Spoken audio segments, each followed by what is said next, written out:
Welcome to all. நான் Smith. இந்த வீடியோவில் என்ன பார்க்க போகிறோம்னா ஃபுல் ஸ்டாக் டெவலப்மெண்ட் எப்படி பண்ண போகிறோம் அப்படின்னு. ப்ரீவியஸ் வீடியோஸில் எல்லாமே சிஎஸ்எஸ் அண்ட் டைல் சிஎஸ்எஸ் பற்றி போட்டிருக்கேன். இதுக்கு மேலே என்னென்னா ஃபுல் ஸ்டாக் டெவலப்மெண்ட் பேக்கெண்டாக வந்து பைத்தான் வித் ஃப்ளாக்ஸ் மாடியூலும், ஃப்ரண்ட் அண்ட் பார்த்தோம்னா HTML CSS JavaScript வச்சு பண்ண போகிறோம். இது கமிங் டேஸில் என்ன அப்படின்னா இதோட ப்ராஜெக்ட் டெவலப்மெண்ட்ஸ் எல்லாம் பார்ப்போம். இன்றைக்கான வீடியோவில் வந்து ஃப்ளாக்ஸ் மாடியூலை வச்சு ஒரு கனெக்டிவிட்டி பண்ணலாம் பேக்கெண்டில். அது எப்படி நம்ம HTML CSS கால் பண்ணுறது, அப்புறம் எப்படி ஒரு ஃபுல் ஸ்டாக் டெவலப்மெண்ட்டோட கனெக்டிவிட்டிஸ் இருக்கும் அந்த மாதிரி பார்க்கலாம். இதில் என்ன அப்படின்னா ஃபஸ்ட்டு ஒரு வெப்சைட்டை காமிக்கிறேன். இது வந்து எங்கள் வெதர் சொன்னார், இந்த மாதிரி நல்லா எஃபெக்டிவாக ஒரு வெப் பேஜை பண்ணணும் அப்படின்னு சொல்லிட்டு. இதில் பார்த்தோம்னா ஹெட்டர்ஸ் எல்லாமே நல்லா எஃபெக்டிவாக ஒரு டைனமிக்காக பண்ணியிருப்பாங்க. அதுக்கப்புறம் பேக்ரவுண்ட் பார்த்தோம் அப்படின்னா ஒரு வீடியோ மூமெண்ட்டாக இருக்கும், அனிமேஷன்ஸாக. அதுக்கப்புறம் அதில் கண்டெய்னர்ஸ், அப்புறம் அதில் கண்டென்ட்ஸ், இமேஜஸ், டெக்ஸ்ட் எல்லாமே பார்த்தா ஒரு மாஸ் லுக்கில் இருக்கும், பார்க்கவே ஒரு எஃபெக்டிவாக இருக்கும். அது மட்டும் இல்லாமல் அதோட ஃபுட்டரும் பார்த்தா நல்லா இருக்கும். இது இந்த வெப்சைட்டில் ஒரு பியானோன்னு சொல்லிட்டு ஒரு வெப்சைட், ஜஸ்ட் ஒரு மாடல் ரிவ்யூக்காக தான் இது இருக்கும். இந்த மாதிரி ப்ராஜெக்ட் ஒன்று டெவலப் பண்ணலாம். அதுக்கு என்னென்ன பண்ணணும் அப்படின்னு சொல்கிறேன். ஃபர்ஸ்ட் ஆஃப் ஆல் உங்கள் CMD ஓப்பன் பண்ணிக்கோங்க. Ctrl+R கொடுத்து CMD டைப் பண்ணிங்க அப்படின்னா உங்களுக்கு CMD பேஜ் ஓப்பன் ஆகும். இந்த CMD பேஜில் என்ன பண்ணணும் அப்படின்னா ஃபஸ்ட் எடுத்தோடனே மாடியூல் இன்ஸ்டாலேஷன் தான். PAP இன்ஸ்டால் ஃப்ளாஸ்க் இது கொடுத்து நம்ம மாடியூல் இன்ஸ்டால் பண்ணணும். இது இன்ஸ்டால் பண்ணதுக்கு அப்புறமேட்டுக்கு நான் இது முன்னாடி இன்ஸ்டால் பண்ணிட்டு எனக்கு ஆல்ரெடி எக்ஸிட்னு வருது. பண்ணாதவங்க மெயினாக ஃபஸ்ட்டு எடுத்தோடனே பண்ணிக்கோங்க, அவ்வளோதான். தென் நம்ம வந்து ஒரு ஃபோல்டர் க்ரியேட் பண்ணணும். எதுக்குன்னா நம்ம ப்ராஜெக்ட் வச்சுக்கிறதுக்காக ஒரு மெயின் ஃபோல்டராக ஒன்று க்ரியேட் பண்ணணும். ஓகே, அதை உள்ளார எம்டியாக வச்சுக்கோங்க, பிகாஸ் அதில் எப்படி ஆட் பண்ணணும்னு சொல்லித்தரேன். எடுத்தோடனே பேக்கெண்டுக்கு ஒரு ஃபைல் வேணும். அதான் app.pyன்னு கொடுக்குறேன், பைத்தான் ஃபைல்.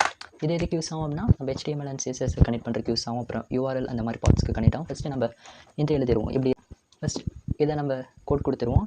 எடுத்தோடனே அந்த ஃப்ளாக்ஸ் இன்ஸ்டால் பண்ணோம்ல, அதை நம்ம இங்கே இம்போர்ட் பண்ணுவோம்.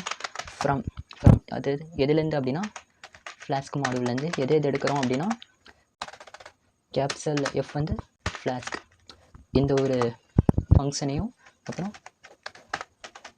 Radar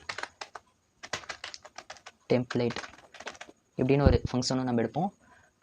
import பண்ணதுக்கப்புறமேட்டுக்கு app equal to இது நம்ம வேரியபிள் என்ன நேம் வேணால் கொடுக்கலாம். இது எதுக்கு அப்படின்னா ஒரு ஃப்ளாக்ஸ் அப்படின்றது வந்து ஒரு பேக்கெண்டாக இருந்து கனெக்டிவிட்டி பண்ணுறதுக்காக.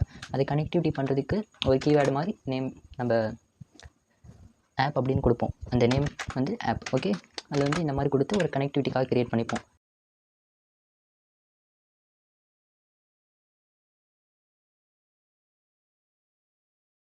அதுக்கப்புறமேட்டுக்கு ஒரு ஆம்பரேஷன் சிம்பிள் ஃபாலோட் பை ஆப். அந்த ஆப் டாட் ரொட்டேட் இது கொடுப்போம். அதில் என்ன அப்படின்னா இந்த ப்ராக்கெட்குள்ளார ஃபஸ்ட் எடுத்து இன்சியலைஸ் என்ன பண்ணோம் அப்படின்னா நம்ம URL கொடுப்போம். நார்மல் எல்லா வெப் பேஜையும் பார்த்தோன்னா URL ஸ்டார்டிங் ஒரு ஸ்லாஷ்லேருந்து தான் ஆரம்பிப்பாங்க. அதனால நம்ம இங்கே ஸ்லாஷ்லேருந்து கொடுப்போம். அதுக்கப்புறம் அதுக்கு ஒரு ஃபங்க்ஷன் எழுதணும், டிஃப் ஃபங்க்ஷன் டெஃபினிஷன்ஸ். அதில் ஒரு நேம் கொடுக்கணும், நம்ம என்ன நேம் வேணாலும் கொடுக்கலாம்.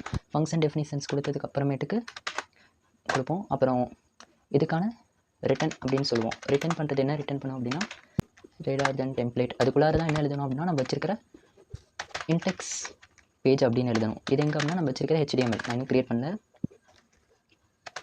ஓகே, எழுதிட்டோம். அதுக்கப்புறமேட்டுக்கு என்ன பண்ணுவோம் அப்படின்னா ஃபங்க்ஷன்ஸ்க்கு வெளியில் இஃப் __ நேம் எதுக்கு ஈக்குவலாக அப்படின்னா மெயின் ஃபைலுக்கு ஈக்குவலாக இருந்துச்சு அப்படின்னா இது நார்மலாக கொடுப்பாங்க. இது கொடுத்தாலும் கொடுக்காட்டி ஒன்று, பட் இது மெயின் ப்ரோக்ராம்ஸில் கொடுப்பாங்க.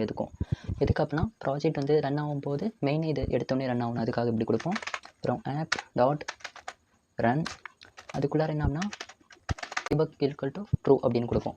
ஓகே, இது வந்து பேக்கெண்ட் நம்ம கொடுத்தாச்சு. தென் ஃப்ரண்ட் எண்ட் எழுதணும். ஃப்ரண்ட் எண்டுக்கு ஃபஸ்ட்டு எடுத்தோன்னே என்ன அப்படின்னா ஒரு ஃபோல்டர் க்ரியேட் பண்ணணும். டெம்ப்ளேட்ஸ்குள்ளார எது மட்டும் இருக்கணும் அப்படின்னா HTML ஃபைல்ஸ் மட்டும்தான் டெம்ப்ளேட் ஃபோல்டருக்குள்ளார இருக்கணும். ஓகே, அதே மாதிரி இன்னொரு ஃபோல்டர் இருக்கும், அது பேர் தான் ஸ்டாட்டிக் ஃபோல்டருக்குள்ளார என்ன மட்டும் இருக்கணும் அப்படின்னா CSS JavaScript, அது இல்லாமல் இமேஜஸ் ஃபோல்டர்னு நம்ம வச்சுக்கலாம். CSS அந்த CSSக்குள்ளார என்ன எழுதுவோம் அப்படின்னா CSS ப்ரோக்ராம் எழுதுவோம். அதுக்கு ஒரு இன்சியலைஸ் நேமாக ஸ்டைல்ஸ் அப்படின்னு கொடுப்போம், styles.css. அதுக்கப்புறம் ஸ்டாட்டிக் ஃபோல்டருக்குள்ளார திரும்பியும் ஒரு JS அப்படின்னு ஒரு ஃபோல்டர் க்ரியேட் பண்ணுவோம். அந்த JSக்குள்ளார என்ன இருக்கணும் அப்படின்னா JavaScript கோடு இருக்கும். அதுக்கு ஒரு இன்சியலைஸ் நேமாக ஸ்கிரிப்ட்னு மட்டும் கொடுப்போம், script.js. ஓகே, தென் ஒரு இமேஜ் ஃபோல்டர் க்ரியேட் பண்ணலாம். எதுக்கு அப்படின்னா அப்புறமேட்டுக்கு யூஸ் ஆகும், அதுக்காக இமேஜஸ். ஓகே, எல்லாம் கொடுத்தாச்சு. இதுக்கப்புறமேட்டுக்கு நீங்கள் வந்து நார்மலாகவே நார்மலாக HTML எழுதும்போது CSS JavaScript எல்லாமே பார்த்தோன்னா ஒரே இடத்துல வச்சுக்கலாம். பட் இந்த மாதிரி பேக்அண்ட் கொடுத்து எழுதும்போது பைத்தான்லேயே பார்த்தோம் அப்படின்னா உங்களுக்கு ஒரு நேம் இங்கே இருக்குது பார்த்தீங்களா, ரேதர் தென் டெம்ப்ளேட் அப்படின்னா டெம்ப்ளேட் ஃபோல்டர் ஆட்டோமேட்டிக்காக அதை எடுத்து வச்சுக்கும். அந்த டெம்ப்ளேட் ஃபோல்டரில் இருக்கிற HTML மட்டும்தான் இது டிஸ்பிளே பண்ண, வேறு எதுவுமே பண்ணாது. ஓகே, அதுக்கப்புறமேட்டுக்கு இந்த சைடு HTML கோட் எழுதலாம். HTML டேக் ஒன்று ஓப்பன் பண்ணுவேன், அதுக்குள்ளார பாடி டேக் ஒன்று ஓப்பன் பண்ணுவேன். அதுக்குள்ளார என்னென்னா எனக்கு H1 ஒன்றும் ஜஸ்ட் பேரா ஒன்று வச்சுக்கிறேன். ஓகே, இது வந்து ஒரு ஷார்ட்கட் மாதிரி. இந்த ஈஸி மெத்தட் கற்றுக்கோங்க, கொஞ்சம் யூஸ் ஆகும் ஒரு சில இடங்களில். அதுக்கப்புறமேட்டுக்கு இந்த இடத்துல just welcome to learning full stack. Okay, இந்த சைடு வந்து ஜஸ்ட் ஹை ஹலோ. ஓகே, போதும். ஓகே, சேவ் பண்ணிட்டேன். இது முடிஞ்சதுக்கப்புறமேட்டுக்கு உங்களோட க்ரியேட் பண்ணி வச்சுருந்த ஃபோல்டர் பேஜுக்குள்ளார போயிருங்க. அங்கே போய்ட்டு CMD அப்படின்னு சொல்லிட்டு இங்கேருந்து நீங்கள் ஓப்பன் பண்ணிடலாம். ஏன்னா CMD வச்சுள்ளதுக்குள்ளார போய்ட்டு ஒன்றுனா சிடின்னு கொடுக்குறதுக்கு ஜஸ்ட் சிம்பிள் வே. கொடுத்ததுக்கப்புறமேட்டுக்கு பைத்தான் app.py அப்படின்னு சொல்லி ரன் பண்ணுவோம் இந்த ப்ரோக்ராமை. ஓகே, சக்ஸஸ்ஃபுல்லி ரன் ஆயிடுச்சு. இங்கே வருது பார்த்தீங்களா URL, அதை காப்பி பண்ணிப்போம். ஓகே, இங்கே வந்த இடத்துல அதை பேஸ்ட் பண்ணிப்போம்.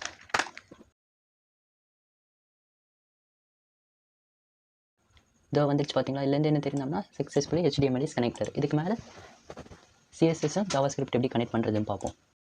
ஓகே, இப்போ என்ன பண்ணலாம் அப்படின்னா நம்மளோட கோடிங் ஃபைல்குள்ளார போயிடலாம். இந்த இடத்துல நம்ம நார்மலாக எழுதுவோம் ஹெட்டர். அதுக்குள்ளார என்ன அப்படின்னா லிங்க் பண்ணுறதுக்கு ஒரு CSS லிங்க் பண்ணுறதுக்கு ஒரு டேக், அதுக்கப்புறமேட்டுக்கு ஸ்கிரிப்ட் ஒரு டேக் எழுதுகிறேன். இது வந்து சோர்ஸ் தான் எடுப்போம். ஓகே, இந்த இடத்துல என்ன பண்ணுவோம்னா ஸ்டைல் அப்படின்னு கொடுத்துட்டேன். நம்ம நார்மலாக கொடுக்குற மாதிரி style.cssன்னு கொடுக்கக்கூடாது, ஏன்னா இது பேக்கெண்டில் நம்ம ரன் பண்ணுவோம். அதனால் என்ன பண்ணுவோம் அப்படின்னா ஃபஸ்ட் எடுத்தோடனே அதாவது பேரான்சிசிஸ் அப்படின்னா 2 பேரான்சிசிஸ் ஓப்பன் பண்ணுவோம். அதுக்குள்ளார என்ன எழுதுவோம் அப்படின்னா URL _ போட்டு ஃபார் அப்புறம் ஒரு ப்ராக்கெட். திஸ் இஸ் ஒரு ஃபங்க்ஷன் URL கால் பண்ணுறதுக்காக. அதுக்குள்ளார நம்ம ஒரு கோர்ஸ் ஓப்பன் பண்ணிவிட்டு அதில் ஸ்டாட்டிக், அதாவது நம்ம ஸ்டாட்டிக் ஃபைலை தான் ஓப்பன் பண்ணுறோம். அதனால் ஸ்டாட்டிக். இந்த இடத்துல என்னன்னா ஃபைல் நேம் ஈக்குவல் டு அந்த CSS அப்படின்னு ஒரு ஃபோல்டருக்குள்ளார ஸ்டைல்ஸ் அப்படின்னு ஒன்று வச்சுருப்பேன். சேவ் பண்ணிட்டேன். இதோட நம்ம அவுட்புட்டில் பார்த்தோன்னா CSS கனெக்ட் ஆகிடுச்சு. ஓகே, இதே மாதிரி தான் நம்ம JavaScriptக்கும் சோர்ஸ் எழுதணும். சேம் திங் தான். அதில் என்ன அப்படின்னா நம்ம லிங்க் அப்படின்னு பண்ணோம். இதில் வந்து நம்ம ஸ்கிரிப்டுக்குள்ளார சேம் கண்டென்ட் எழுதுவோம். ஃபஸ்ட் எடுத்தோடனே 2 பேரான்சிசிஸ் ஓப்பன் பண்ணுவோம். அதுக்குள்ளார URL _ ஃப்ரம் அதில் பார்த்தோம்னா ஒரு சோர்ஸ் ஓப்பன் பண்ணிட்டு இதுக்கும் சேம் ஸ்டைல் தான் எழுதணும்.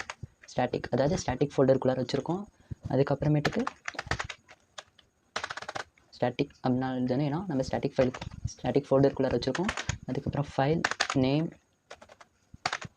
ஈக்குவல் டு நம்ம வச்சுருக்க இந்த JS ஃபோல்டருக்குள்ளார இருக்கிற இந்த script.js. ஓகே, சேவ் பண்ணிட்டேன். இந்த script.jsல என்ன பண்ணுறேன் அப்படின்னா ஜஸ்ட் ஒரு அலாட் மாதிரி கொடுக்கலாம்.